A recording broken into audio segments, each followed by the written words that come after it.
नमस्कार। आज हम सुभाषितानी के कुछ महत्वपूर्ण दोहों के बारे में चर्चा करेंगे।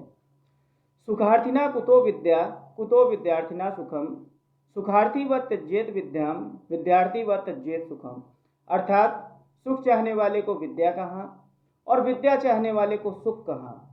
सुखार्थिया व त्यजेत विद्याम, विद्यार्थी व त्यजेत सुखम। अर्थात सुख चाहने वाले को विद्या का त्याग कर देना चाहिए और विद्या चाहने वाले को क्या करना चाहिए, सुख का त्याग कर देना चाहिए। अर्थात कहने का ये मतलब है कि अगर हमें शिक्षा पानी है तो हमें क्या करना चाहिए, कठिन परिश्रम करना पड़ेगा। अर्थात सुख चाहिए तो विद्या नहीं मिल पाएगी और विद्या चाहिए तो सुख नहीं पाएगी। दोनों में से एक को हमको क्या करना पड़ेगा, छोड़ना ही पड़ेगा। ठीक इसी प्रकार एक महत्वपूर्ण और है, काव्य शास्त्र विनोदेन कालो गच्छति धीमताम, व्यसनेन चा मूर्खाणाम निद्रया कलेहवा। अर्थात बुद्धिमान व्यक्तियों का समय क्या होता है, हमेशा काव्य शास्त्र या अच्छी अच्छी बातों की चर्चाओं में क्या होता है, व्यतीत होता है। ठीक उसी प्रकार क्या होता है, जो मूर्ख व्यक्ति होते हैं उनका समय क्या होता है, हमेशा कलह करने में, एक दूसरे को नीचा दिखाने में क्या होता है, व्यतीत होता है। अर्थात काव्य शास्त्र विनोदेन कालो गच्छति धीमताम, व्यसनेनम चा मूर्खाणाम निद्राया कलेहनवा। अर्थात बुद्धिमान व्यक्तियों का समय काव्य शास्त्र और क्या होती है, अच्छी अच्छी बातों की चर्चाओं में सदैव व्यतीत होता है। वही जो क्या होते हैं, बुरे शौकों वाले व्यक्ति होते हैं, बुरी प्रवृत्ति वाले व्यक्ति होते हैं, उनका समय हमेशा कलह करने में क्या होता है, व्यतीत होता है। ठीक इसी प्रकार हम चर्चा करते हैं,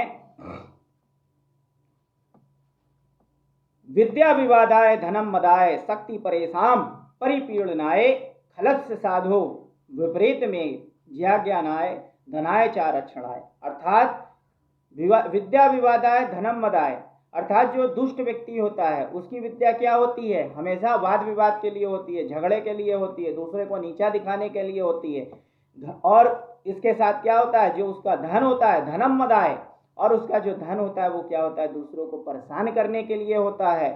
और शक्ति क्या होती है, दूसरों को पीड़ित करने के लिए होती है। ठीक है, मतलब जो दुष्ट की विद्या होती है वह क्या होती है, सदैव दुष्ट कार्यों के लिए होती है। धन क्या होता है, जो है दूसरों को घमंड के लिए होता है, अर्थात घमंड करने के लिए होता है। और जो शक्ति होती है वह दूसरों को सताने के लिए होती है।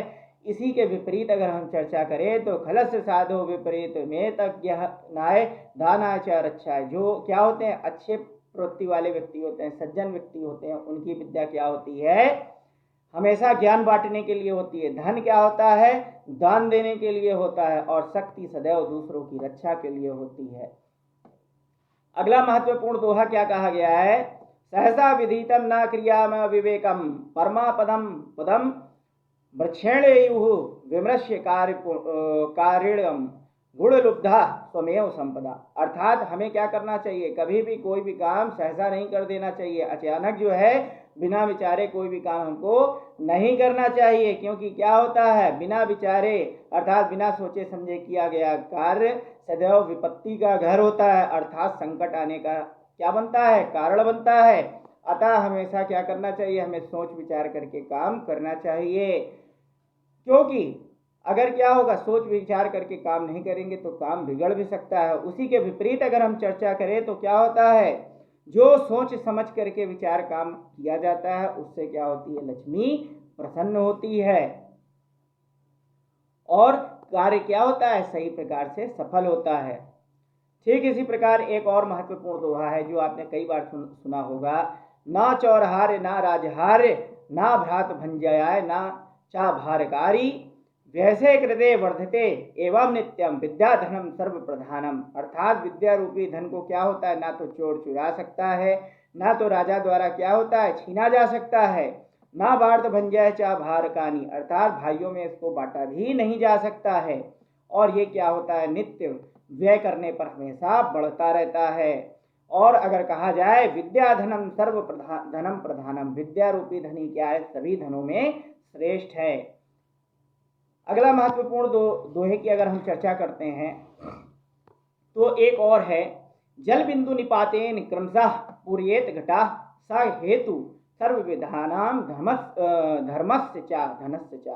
अर्थात क्या होता है, जल की एक एक बूंद से घड़ा भर जाता है। जल बिंदु निपातेन क्रमशः पूर्येत घड़ा, अर्थात जल की एक एक बूंद से घड़ा भर जाता है और उसी प्रकार क्या होता है, जो विद्या होती है, सा हेतु सर्व विद्याधनम धर्मस्य चा धनस्य चा, इसी प्रकार जो क्या है, धन है और धर्म है, धार्मिक कार्य हैं, अर्थात जो आपके क्या है, धर्म आपने जिंदगी भर कमाया, वो धीरे धीरे एक साथ इकट्ठा होते हैं। अर्थात जल की एक एक बूंद से घड़ा जैसे भरता है, उसी प्रकार क्या होता है, आपके कर्मों से क्या होता है, आपका जो धन है और धर्म है वो कार्य हमेशा नित्य बढ़ता रहता है। अगर इसमें कोई भी भूल चूक हो क्षमा करिएगा, मेरे चैनल को सब्सक्राइब करिएगा, वीडियो को ज़्यादा से ज़्यादा शेयर करिएगा। धन्यवाद।